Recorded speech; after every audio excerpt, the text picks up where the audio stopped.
See, sadly, most people are those pieces. Most people are those pieces. And most people are the pawns in the game and don't even know it. They don't even know that they have strings tied to them. And that where they're being told to move is a completely controlled function. And the chess master is moving them at his discretion and at his own personal will.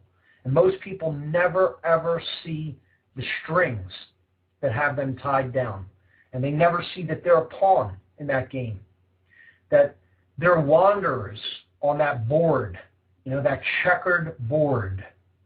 We'll talk about the symbolism of the checkered floor, okay? The black and white squares, right?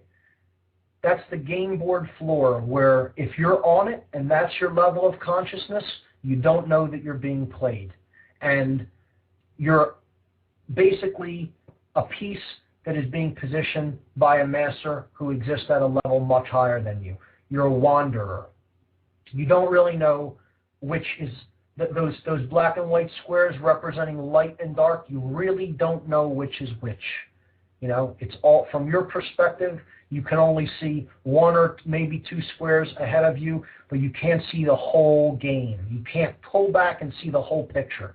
And that's what ultimately I'm trying to get people to do, is pull back, see the really bigger picture.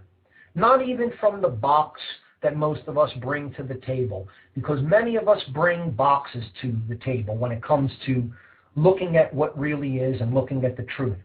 We want to, some of us may even want to look at what the truth is, but we strive to fit it into the pre-existing ways that we had of looking at reality. We try to say, well, I previously thought this, and I now have taken in this new information. How can I get it to jive with the belief system that I previously held? Okay? And a big, big part of this will be religion.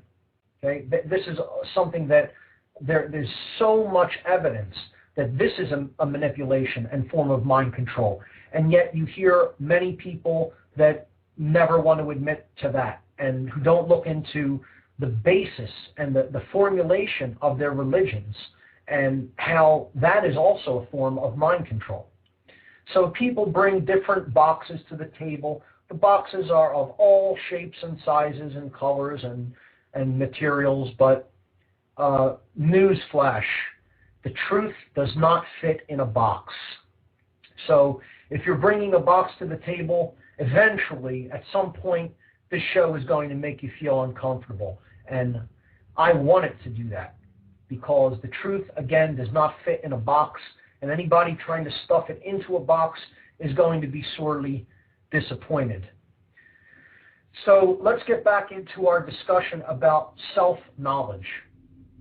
Self-knowledge is what we need. We need consciousness, the ability to recognize patterns of information, the ability to recognize what is taking place both within us and around us in the external reality that we experience and share with others. So, consciousness at its core has a dual nature of internal feminine qualities and external masculine qualities. And if you sit and really think about this, you really give it some deep thought, there really are only three ways that your consciousness can express itself in the reality that we live in. Think about it. You really can only experience three different manifested forms of consciousness. The ways that you make yourself known to other people. And these are through your thoughts, your emotions, and your actions. Your thoughts, your emotions, and your actions. The thoughts can be looked at as the primary expression of consciousness. They are an emanation. Okay? They're not really male or female. They just are. They're not an internal nor an external manifestation. They are an essence. So that's a fundamental basis of consciousness, thought activity. Look at that as our creator aspect. Okay? We have a creator aspect within us. Okay? And that is our thoughts. It has been said that the universe itself is mental. It is comprised of thought energy. Everything that we experience ultimately had to derive at some place in the past as a thought. Okay? A fork, an eating implement. Okay? Someone had to think, I want to make something to use as an eating implement, and devise something that we now know as a fork. But the thought had to arise first. And this is with anything. Any action we take had to ultimately arise as a thought. Any piece of technology that we make had to arise as a thought. Any series of events that we experience had to exist first in the thoughts of the people that made that event occur. The second aspect of consciousness, as it manifests in our reality, is our emotions. Our emotions are the internal aspect of our consciousness. These are the ways that we basically express ourselves within the body, within our own bodies, within our own physical makeup. We express ourselves inside of us through how we feel. Okay? This is basically the thoughts coming into the body and then carrying an energy that is then expressed through the physiology, and we feel it in the physiology. And that's called our emotions. So that's the sacred feminine quality of our consciousness. You could look at it as the divine mother in this consciousness trinity. You have the creator aspect, and then you have the internal feminine motherly aspect. You know, our emotions are the spirit in which we do things, right? They're the spirit in which we do things. Just like in the Trinity, we call this aspect the Holy Spirit. Okay, so the thoughts, that's the root, the essence, the primary essence of consciousness, and that is the creator aspect. The emotions, the internal feminine aspect of consciousness, that's the spirit aspect. Okay, so we have the mind, and now we have the spirit. And then the third quality of consciousness, the third aspect, is our actions. What we actually do with what we know in our mind, the thought aspect, and what we carry within us in our emotional makeup, our spirit. Both of these two things then create a synthesis called our behavior, the actions that we take in the world in relation to others. And this is the child of our thoughts and our emotions. So if we look at the thoughts as a creator aspect of our consciousness that basically expresses the mind, we look at the emotions as the sacred feminine quality of our consciousness that expresses the spirit. We can look at our actions as the divine child, or the byproduct of these two other qualities of consciousness that basically determines what we do and how we interact with others in the world. And this is the divine child. And the actions are, again, it's the yang quality of consciousness, which is a masculine energy. So we could look at this as a divine male child. Hopefully some people will see where I'm going with this analogy and breakdown. This is the Trinity. This is the creator. This is the divine mother and the divine child. So the human brain is part of the discovery of self. Yet if you go to an average person on the street or even in your family or your other friends, many people do not really understand what they carry in between their own ears. They don't understand any of the components. They don't understand the makeup of the brain.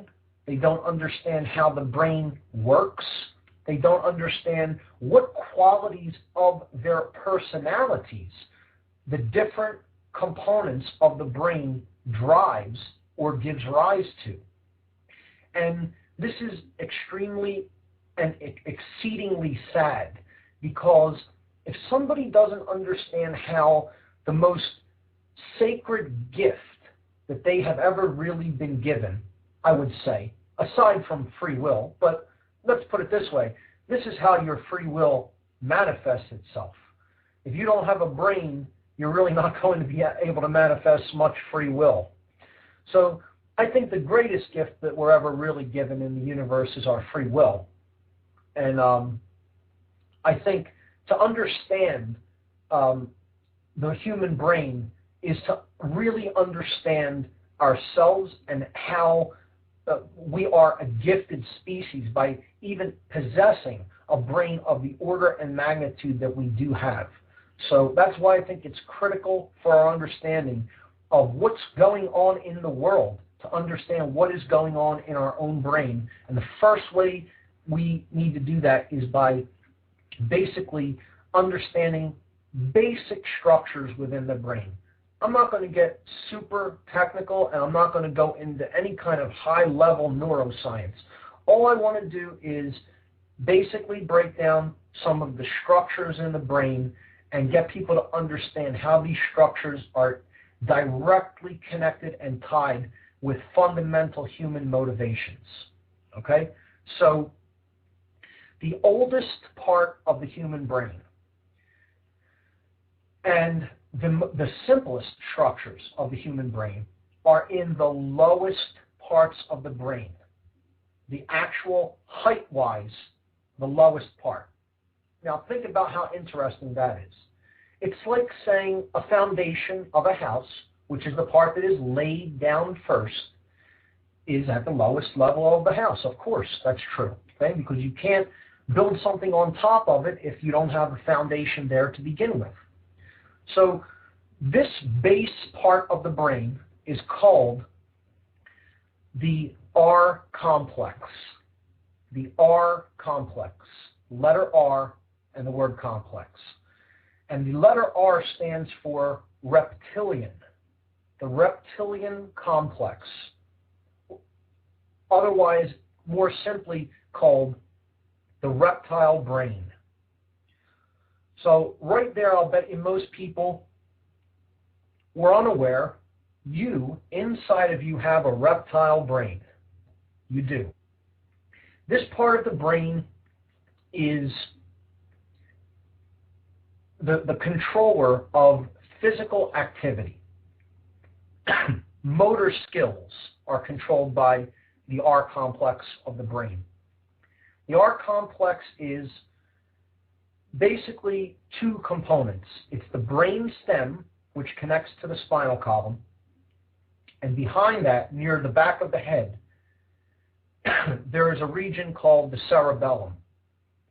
These two components of the brain govern motor skills. They govern motor skills. Without this part of the brain, you would not be able to move. You would not be able to move your arms and legs. You would not be able to walk. You would not be able to talk. You would not be able to basically do anything that involves moving any of the muscles of your body. So it's a critically important part of the brain. You need this part of the brain to do anything in the world, basically. However, it governs some basic primitive behaviors that we all experience and display at one point or another in our lives. This part of the brain governs the fight or flight mechanisms of the consciousness. See, when we were a less evolved being, we engaged predators that we had to make a decision about. Did we have enough ability to stand and fight them? given the situation or the tools or weapons that we had? Or would we have to flee from them in order to survive? Because this part of the brain, the R complex, is all about survival. It's all about what we need to do to survive. It governs eating, okay, sleeping.